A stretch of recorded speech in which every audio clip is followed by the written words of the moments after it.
ಚಂದ್ರದ್ರೋಣ ಪರ್ವತ ಶ್ರೇಣಿಯ ಮಾಣಿಕ್ಯಧಾರ ಜಲಪಾತದ ಬಳಿ 3 ದಿನಗಳಿಂದ ನಾಪತ್ತೆಯಾಗಿದ್ದ ಕೇರಳ ಮೂಲದ 14 ವರ್ಷದ ಬಾಲಕಿ ಶ್ರೀನಂದ ಮೃತದೇಹ ಇಂದು ಪತ್ತೆಯಾಗಿದೆ.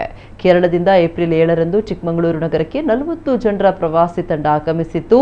ಈ ತಂಡದಲ್ಲಿ ಶ್ರೀನಂದ ಕೂಡ ಇತ್ತು. ಇನಾಮು ದತ್ತಾತ್ರೇಯ ಪೀಠ ಹಾಗೂ ಮಾಣಿಕ್ಯಧಾರಕ್ಕೆ ಭೇಟಿ ನೀಡಿದ ಸಂದರ್ಭದಲ್ಲಿ ಶ್ರೀನಂದ ಇದ್ದಕ್ಕಿದ್ದಂತೆ ನಾಪತ್ತೆಯಾಗಿದ್ದು, ಬಳಿಕ ಎಎನ್ಎಫ್, ಎಸ್ಡಿಆರ್ಎಫ್, ಪೊಲೀಸ್, ಅಗ್ನಿಶಾಮಕ ದಳ, ಅರಣ್ಯ ಇಲಾಖೆ ಸಿಬ್ಬಂದಿ ಶೋಧ ಕಾರ್ಯಾಚರಣೆ ನಡೆಸಿದ್ರು. ಇದೀಗ 2000 ಅಡಿ ಆಳದಲ್ಲಿ ಶ್ರೀನಂದ ಮೃತದೇಹ ಪತ್ತೆಯಾಗಿದೆ. ಶ್ರೀನಂದ ಆಕಸ್ಮಿಕವಾಗಿ ಕಾಲು ಜಾರಿ ಬಿದ್ದಿದ್ದಾಳೋ ಅಥವಾ ಬೇರೆ ಕಾರಣ ಇದೆಯಾ ಅನ್ನೋ ಬಗ್ಗೆ ತನಿಖೆ ನಡೆಸಲಾಗ್ತಾ ಇದೆ.